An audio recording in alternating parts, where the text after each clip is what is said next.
a land of stark contrasts. Vast, oil-rich deserts and opulent palaces, gold-plated cars and centuries-old traditions. And at the heart of it all, a complicated, decades-long friendship with the United States. It's a partnership built on a simple premise: oil for security. American companies have long helped manage Saudi oil fields, and in return, the White House has armed the kingdom and often overlooked its medieval social structures. This alliance has created a powerful Saudi lobby in Washington, influencing policy for generations.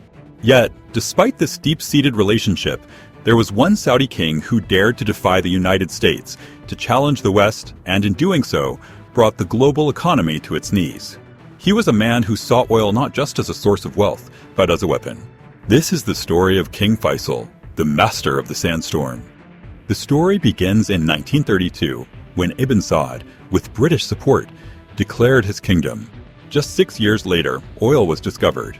This monumental find would transform Saudi Arabia into the world's second-largest oil producer after the United States, and the wealth that followed was immense.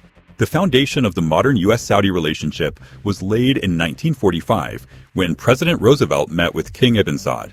When the king died in 1953, he left behind dozens of sons, creating a long line of succession that continues to this day.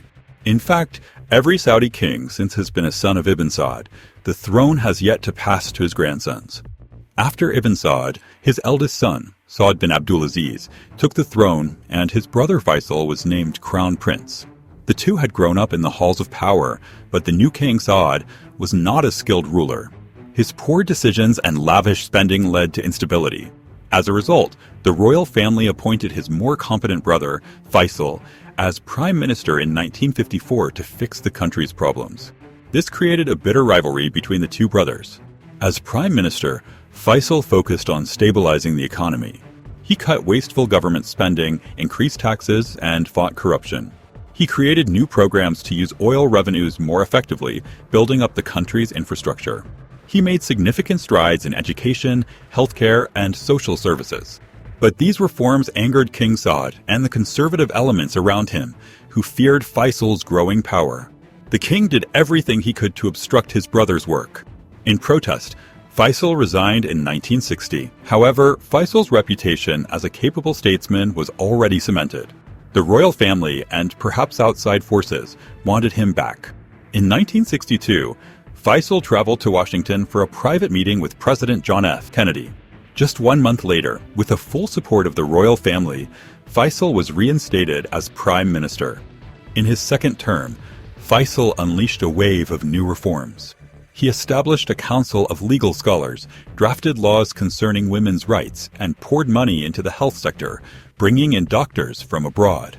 He reformed tax laws and made education and healthcare free for all citizens. But his most significant initiative was on the issue of slavery. Yes, in the 1960s, slavery was still legal in Saudi Arabia. While the Ottoman Empire had abolished it in 1847, the practice persisted on the Arabian Peninsula. In the early 1960s, there were an estimated 300,000 slaves in the country. Under pressure from countries like Britain and France, Faisal officially abolished slavery in 1962.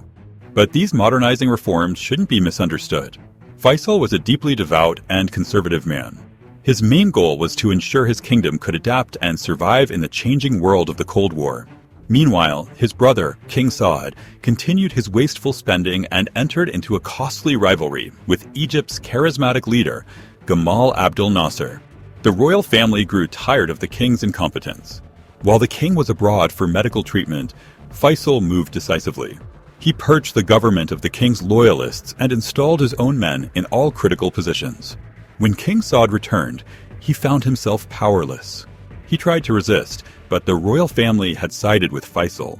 In March 1964, Saud was forced to appoint Faisal as regent.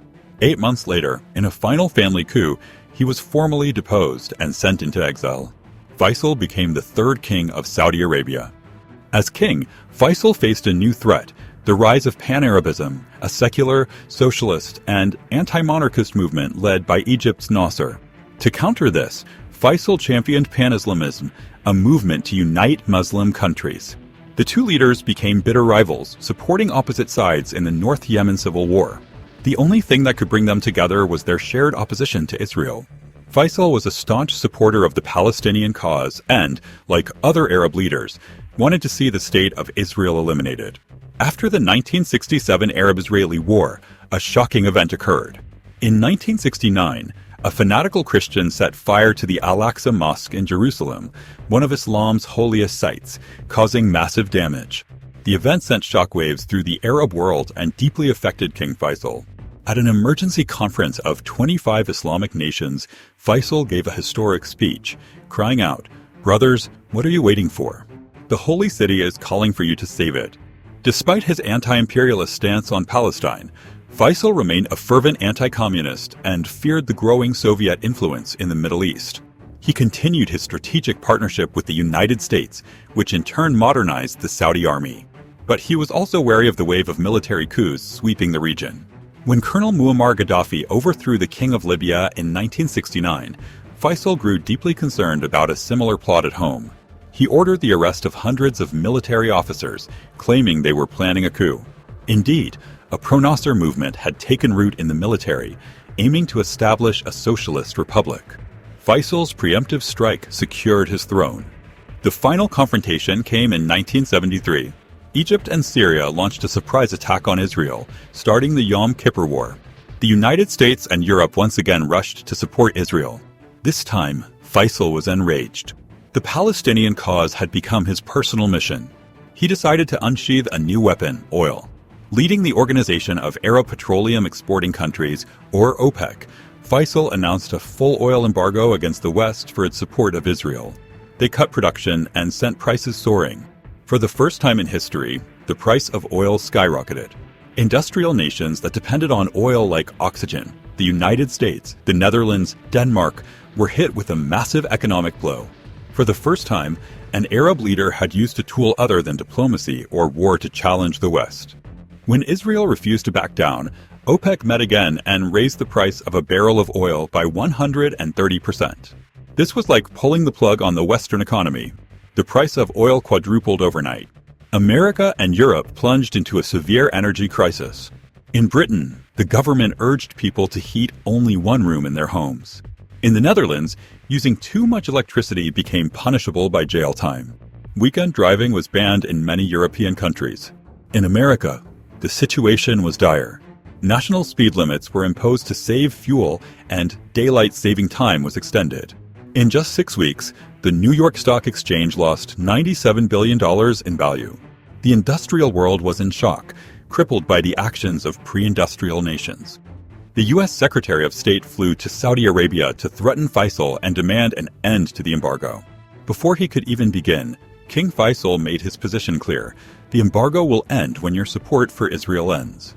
The Secretary of State then threatened to bomb the Saudi oil fields. Faisal's response became legendary. "You can bomb our oil fields," he said calmly. "But remember, we and our ancestors lived on dates and camel's milk. We can go back and live on them again. But you cannot live without oil." The king's refusal to back down sent a message. Countries like Japan and Britain began to reconsider their alliances with Israel. The embargo was slowly lifted in 1974, but it served as a brutal wake-up call for America about its dependence on foreign energy. The 1973 oil crisis became the worst global economic crisis since the Great Depression of 1929. Faisal's bold move made him a hero across the Muslim world. Time magazine named him Man of the Year. But on March 25, 1975, during a royal reception, King Faisal was assassinated by his own nephew, who had recently returned from the United States.